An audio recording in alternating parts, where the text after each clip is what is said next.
Perhaps that is a strange way to begin a tale, but it is very important to state this now, lest you miss the wonder of the story. So again, I must repeat, the mice have no gods, or the mouse folk, as they prefer to call themselves.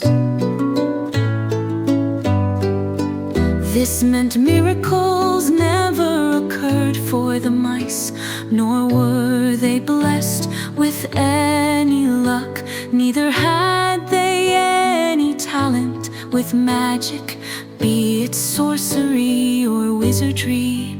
The mice rarely had time to study, for life always kept them on the tips of their paws. This forsakenness left them ever in a spiral downward with their lot in life, or as they might say, ever forced to prey upon your own tail. This exact phrase was on Fetcher's mind at the moment. Who is Fetcher, you ask? Why, he's the little gray mouse that just darted between your feet. Please don't scream if you can help it, I have sensitive hearing. And look out for the cat, down you go. I tried to warn you, now where was I? Oh yes.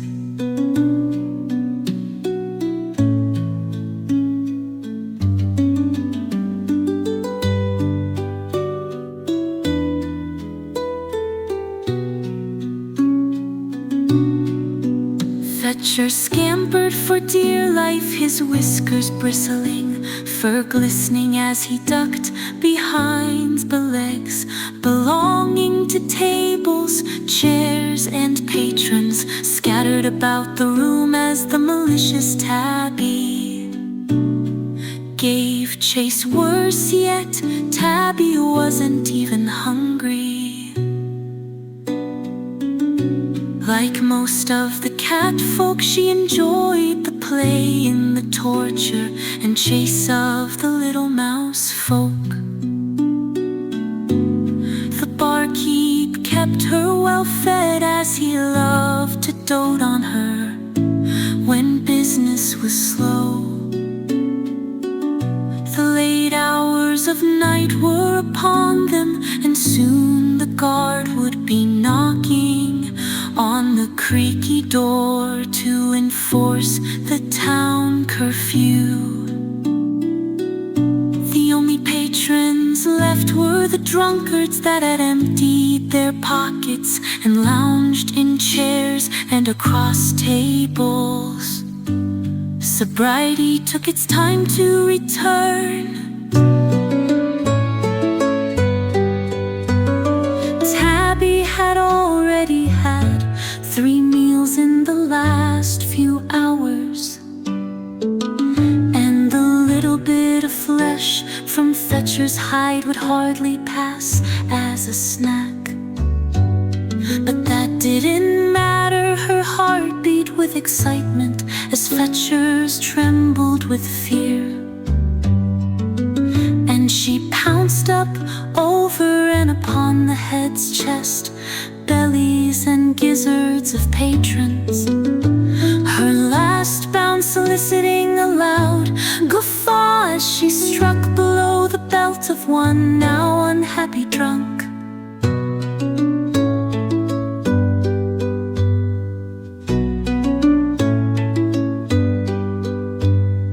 Come, little mouseling, her soft croon carried the insult towards her prey.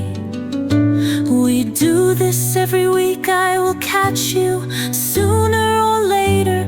I've grown bored of this game, so I think this shall be our last night of play. Fetcher did not respond, a mouse that responded to a cat. as well be addressing a dragon. The catfolk were capable of enchanting their prey with their words. It was one of the many blessings bestowed upon them by the goddess Felidae, the Felid of bliss. He could only do what he always did: run. His right forepaw tightly clung the button he found to his chest. As much as he longed to drop it, returning it to barter was the only way he would earn his share of grain. The pounding of his heart drowned out all other sounds.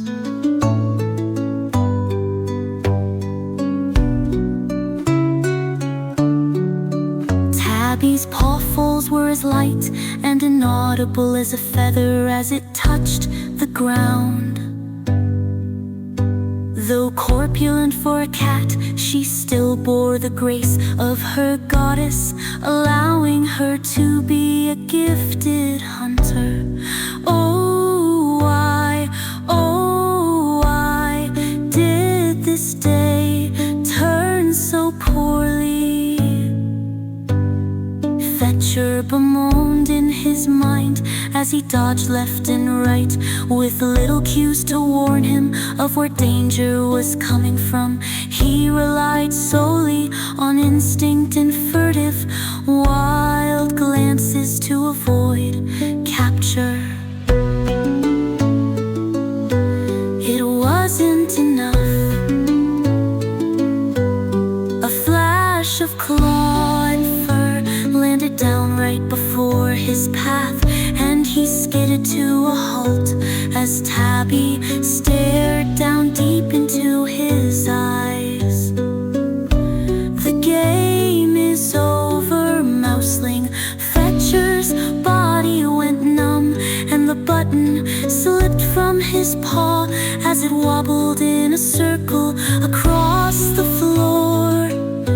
He was utterly helpless now that he was under her enchantment. I said this would be our last night of play, and a promise I make is a promise I keep. Tabby hummed sweetly as she extended her claws to pin the helpless fool. Suddenly she squealed as a large hand gripped tightly onto her tail and hoisted her into the air.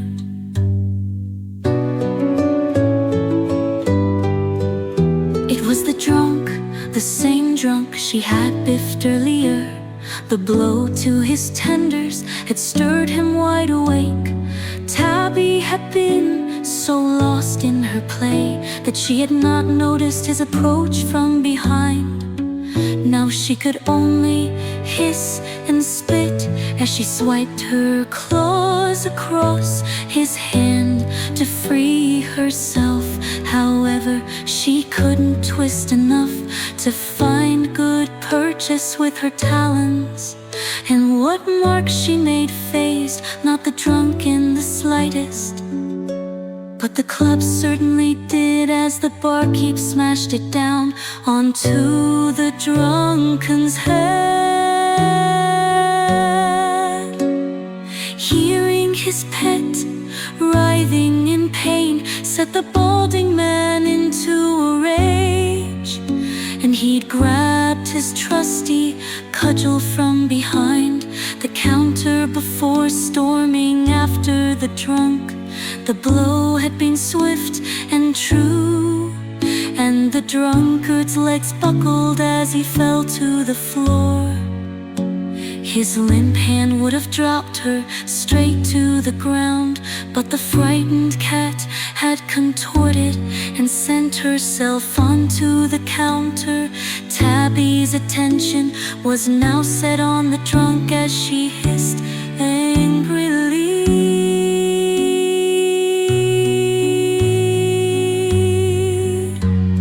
The tavern turned to chaos as the drunk Lucid, despite the blow to his crown, suddenly pivoted on his knees and riveted a blow with his fist into the barkeep's torso. The barkeep sputtered and fluttered back into a table, knocking over several more patrons. It was not long before shouts and screams filled the tavern, some punctuated with feral hissing. As broken chairs and tables flew through the air, none had noticed that the mouse and his button had vanished.